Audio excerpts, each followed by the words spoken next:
I am going to teach you one of the best things that I learned in my psychology classes. It's called a bridge, and a bridge links action and reward. So for instance, if I tell my dog, sit, and they do, and I'm like, wow, that was really good because we've been practicing this, but I know he's distracted and there's all this stuff going on and he really deserves a treat, but I don't have one. What I need to do is make a noise so that he remembers that he sat, and in 3 minutes when I get the treat, he'll remember why he's getting the treat, that it was because he sat. So in this case, the noise that I use is praise. Sit, he sits. Good dog, I'm so proud of you. Come on, let's go get your treat. And now I'm in the kitchen and I'm opening the cupboard and I'm pulling out the treat bag, and I probably am narrating just like this because it's really hard to talk about all this whole time. And here I'm getting your treat and now I'm handing it to you. Good job. Even though there was a long pause in the middle there, the dog remembers that he's getting a treat for sitting because you linked sitting and getting the treat with all of that talking in between. I can do the same thing for action and consequence. So if my dog jumps up on the counter and I happen to round the corner and I see that my dog has jumped up on the counter and I think, this is not acceptable. I'm not okay with this.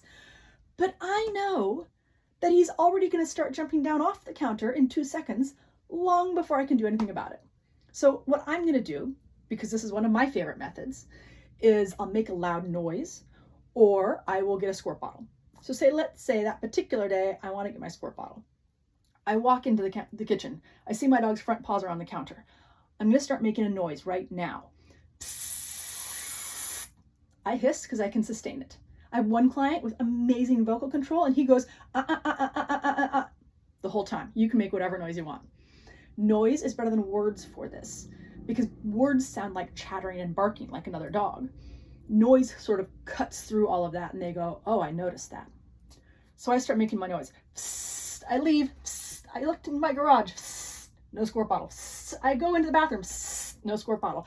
Psst, I go into my bedroom. Psst, no squirt bottle. Psst, I go into the backyard. Psst, here's a squirt bottle. I grab my squirt bottle. I run back in the house. Psst. And now my dog is over by the front door sniffing a spider. I don't know. I say, okay, there he is. Psst. And I aim my squirt bottle and I squirt him.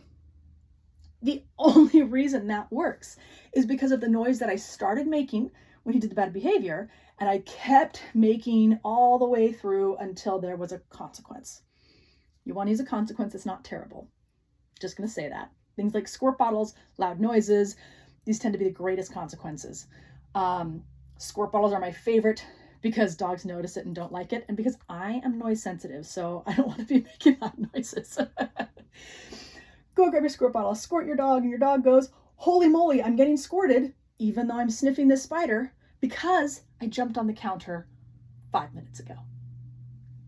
Awesome thing. Go ahead and try it. You can thank me later.